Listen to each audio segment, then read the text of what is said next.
Everyone wants to be remembered for something, but Alfred Packer took it way too far. He came to Colorado in 1874 looking for gold and left as famous as a cannibal. Today, we're following the route through Packer's old stomping grounds, climbing from Lake City towards Cinnamon Pass, where history, geology, and a few near misses all collide.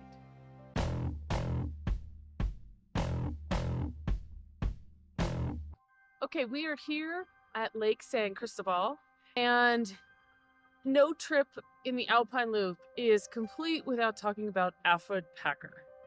And he is famous for killing, maybe, and eating his compadres in the winter of 1874. He came through here, and he was a guide that was supposed to be taking people from Provo, Utah to Gunnison, the Los Pinos Indian Agency, which was located near modern day Gunnison. Okay. And they got stuck here in the winter, and when he showed up without his subjects that he was supposed to bring through, when he showed up without them in the spring, they surmised that he had their belongings and had all their stuff. He said they ditched him, but really what ended up happening was that he committed cannibalism. He admitted to killing one of the people in self-defense, the last person alive. The other ones are vague. He maintained his innocence in a lot of this until his deathbed. In 1989, with modern technology, we were able to people came in, they dug up the bodies of the 5 individuals that had been found, took them to the Human Identification Lab in Tucson, Arizona. Who didn't even know that existed. Neither did I. And they took them there, and they were able to determine that, yes, these were the bones of people that died of violent death. A violent death, and that cannibalism was evident on their bodies. And then they brought them back here, they interned them, and there was a monument set up, and they did a multi-denominational burial for them to re-intern their remains back to where they died. But that is now closed to the public. It's on private land, and we are not welcome. And so we are talking about Alfred Packer here. So it's funny because, of course, everywhere around here, there's Alfred Packer. The local saloon that we had lunch at said, Alfred killed him, we grilled him. That's their slogan.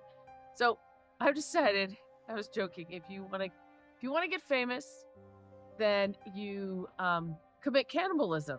Commit cannibalism, because we all know the Donner Party, and we now all know Alfred Packer, and you will you'll be famous forever, and they will name whatever after you.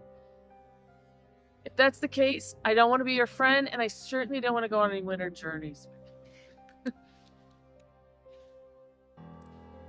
Cinnamon Pass doesn't come with all the teeth and terror like some of the others on the Alpine Loop. It eases through a long valley, following the old wagon route towards Cinnamon Pass. Today, the county crew was out grading for winter, fresh tracks smoothing the ruts, so the first half was almost civilized. But once you pass the point where they stop, the road reminds you this is still the high country. Not hard, just enough to keep you awake and a bit irritated by the constant potholes. But that's part of what makes this pass so special. It's one of the easiest ways to get above the timberline, but the views still make you feel like you've earned every mile.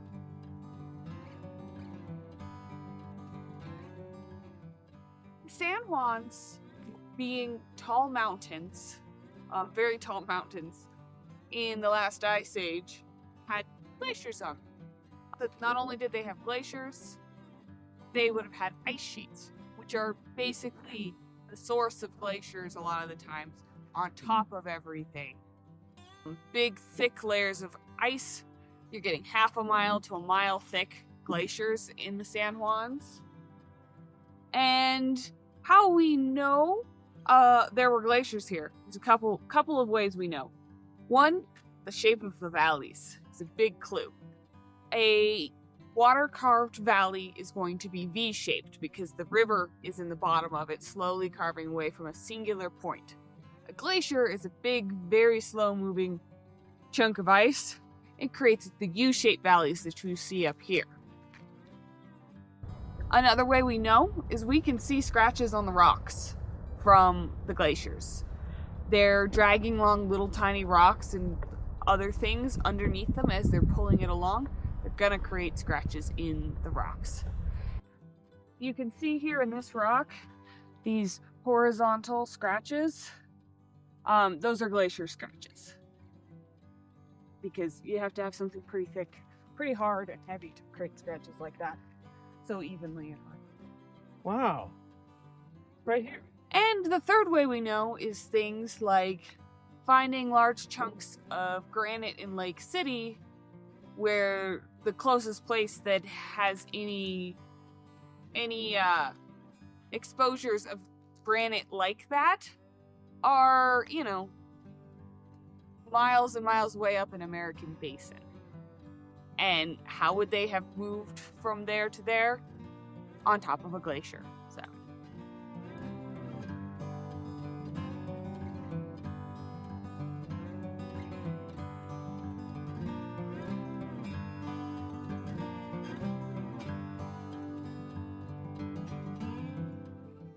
So below is the town site of Sherman, and there's not much left of the town site of Sherman because, as you can see down here, it is a floodplain, and so it's all been washed away by the Lake Fork of the Gunnison River.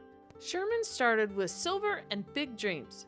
400 people, a hotel, a saloon, and a post office that opened, closed, and reopened more times than it had customers. But in 1892, the mountains reminded everyone who was really in charge. A massive flood came down the Gunnison River and carried away most of the town. So Sherman didn't die out slowly like other boom towns. It simply washed downhill and called it a day. We roll into Burrows Park, a patchwork of ghost towns and grassy meadows. Miners once called this home, but today, it's a geologist's dream, riddled with landslides and faults that still shape the valley. We'll explore those in our next episode.